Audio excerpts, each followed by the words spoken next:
बिस्मिल्लाहिर्रहमानिर्रहीम। अस्सलाम वालेकुम स्टूडेंट्स। अपनी मैथ्स की बुक्स ओपन करें। एक्सरसाइज 1.3, ये एक्सरसाइज 1.3 है, पेज नंबर 9 पे। ठीक है, पेज नंबर 9 पे इसका फर्स्ट क्वेश्चन देखें, ये हम लोग कर चुके हैं। उसके बाद क्वेश्चन नंबर 2 वो भी हम कर चुके थे क्लास में। अब हम क्वेश्चन नंबर 3 से स्टार्ट करते हैं।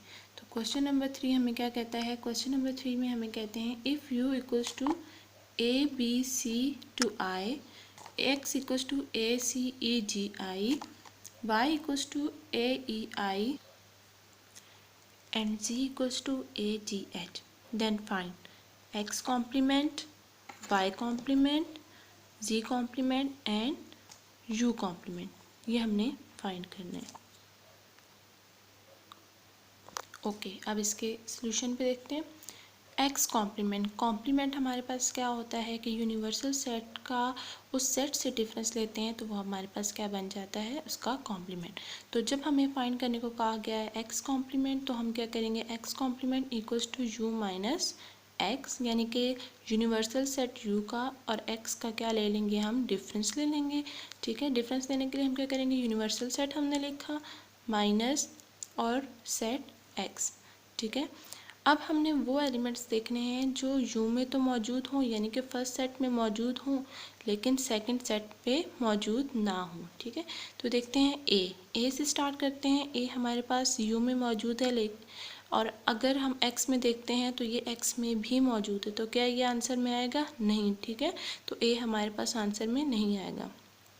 उसके बाद देखें बी हमारे पास पहले सेट में मौजूद है लेकिन दूसरे सेट में मौजूद नहीं है, इसलिए हमारे पास आंसर में आ जाएगा। इसी तरह सी देखें तो ये दोनों सेट में मौजूद है। ठीक है, तो ये नहीं आएगा। डी देखेंगे तो हमारे पास यहाँ पे फर्स्ट सेट में मौजूद है, क्योंकि ये ए बी सी डी ई चलता जा रहा है ना आई तक, तो यहाँ पे डी आएगा। डी हम लेंगे, डी फर्स्ट सेट में मौजूद है लेकिन सेकंड में मौजूद नहीं है, तो इसलिए ये हमारे पास डी भी आ जाएगा।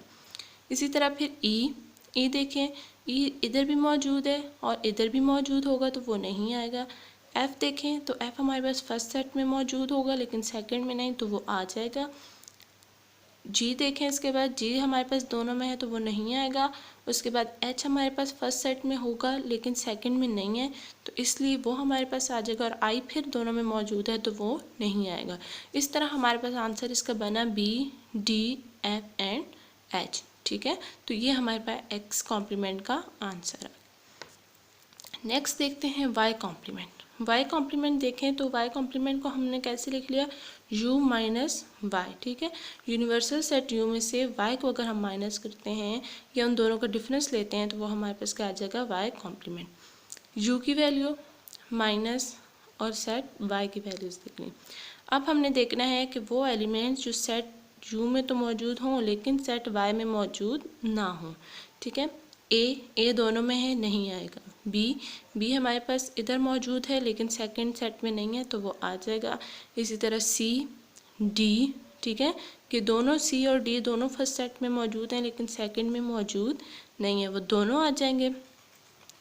ई देखें तो ई इधर भी है और इधर भी है, तो ई हम नहीं लेंगे। ठीक है, एफ जी एंड एच ये तीनों फर्स्ट सेट में हैं और सेकंड सेट में नहीं है, तो ये हमारे पास आ जाएंगे।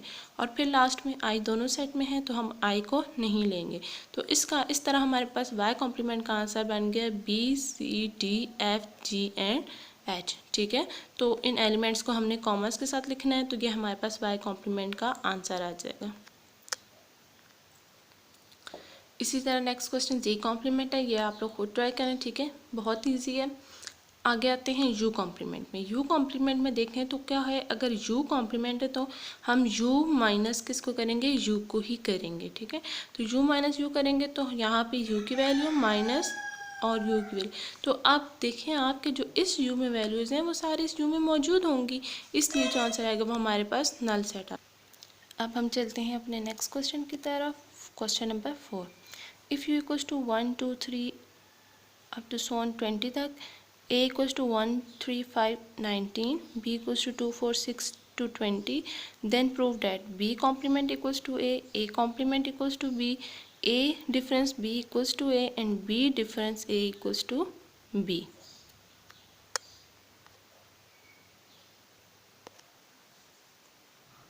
चले हम इसका सबसे पहले फर्स्ट पार्ट देख लेते हैं। B complement equals to A।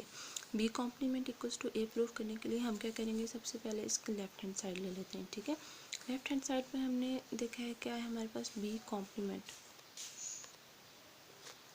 तो हमें पता है B कॉम्प्लीमेंट किसके इक्वल होता है, U माइनस B। U की वैल्यू, ठीक है, U सेट पूरा लिखना है माइनस और B सेट पूरा लिखना है। अब हमने देखना है वो वैल्यूज़ जो सेट U में तो हों लेकिन सेट B में ना हो। तो 1 से स्टार्ट करते हैं। 1 देखें सेट U में मौजूद है लेकिन सेट B में नहीं है। 2 देखें हमारे पास तो दोनों में मौजूद है इसलिए ये नहीं आएगा। 3 देखें सेट U में मौजूद है और सेट B में नहीं है। इसी तरह 4 देखें, 5 फिर देखेंगे आप तो U में होगा, इसमें नहीं होगा। यानी कि सेट B हमारे पास इवन नंबर है तो इसमें सारे ऑड नंबर आंसर में आ जाएंगे क्योंकि सारे ऑड नंबर U में मौजूद हैं लेकिन B में मौजूद नहीं है। ठीक है, और देखें हमारे पास आंसर आ गया 1 3 5 7 9 11 to 19 तक। ठीक है, सारे आ जाएंगे और नंबर। अब ये हमारे पास क्वेश्चन में देखें तो ये क्या है, 1 3 5 से 19 तक कौन सा सेट बन रहा है, ए। तो हम कह सकते हैं कि ये सेट कौन सा सेट है, ए। ठीक है, तो ए हमारे पास कौन सा साइड में गिवन था, राइट हैंड साइड के। तो हमारे पास लेफ्ट हैंड साइड का आंसर और राइट हैंड साइड का आंसर इक्वल आ गए, तो हमने ये प्रूव कर दिए। इसी तरह A complement equals to B. A complement left hand side ले ली, ए कॉम्प्लीमेंट यानी कि U माइनस ए। ठीक है, सेट U लिखा हमने माइनस सेट A लिखा। ठीक है, अब हमने देखना है कि वो एलिमेंट्स जो सेट U में मौजूद हों और सेट A में मौजूद ना हो।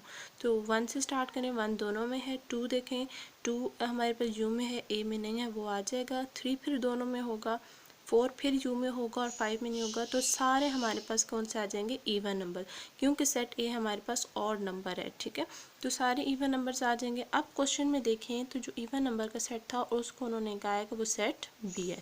तो यहाँ पे हम लिख सकते हैं कि जो इवन नंबर्स हैं वो कौन सा सेट बन जाएगा, B का।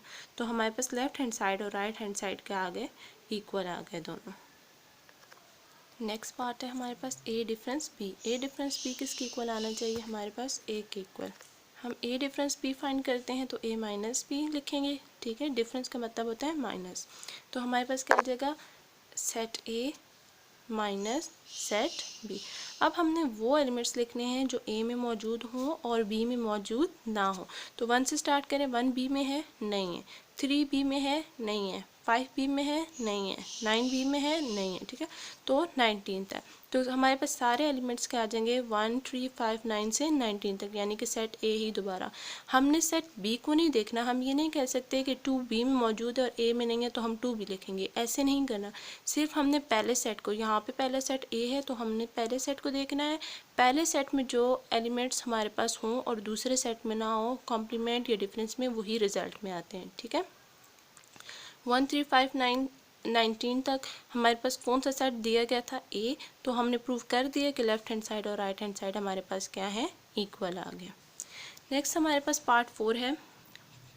ठीक है, पार्ट 4 में हमारे पास क्या है, B डिफरेंस A। अब हमने सेट B पहले लिखना है और सेट A को बाद में लिखना है। ठीक है, और फिर दिखना है कि हमारे पास कौन से ऐसे एलिमेंट्स हैं जो B में मौजूद हैं लेकिन A में मौजूद नहीं है। तो 2 4 6 8 अप टू 20। ठीक है,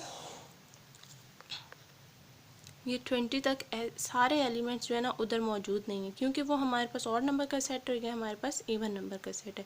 और ये सेट हमारे पास किसके इक्वल आ गया, B के इक्वल है। ठीक है, क्वेश्चन में हमें बताया गया है तो हमने प्रूफ कर लिया कि अगर हम B डिफरेंस ए लें तो उसका आंसर हमारे पास क्या आएगा, B ही आएगा। तो लेफ्ट हैंड साइड हमारे पास प्रूव हो जाएगी राइट हैंड साइड के इक्वल।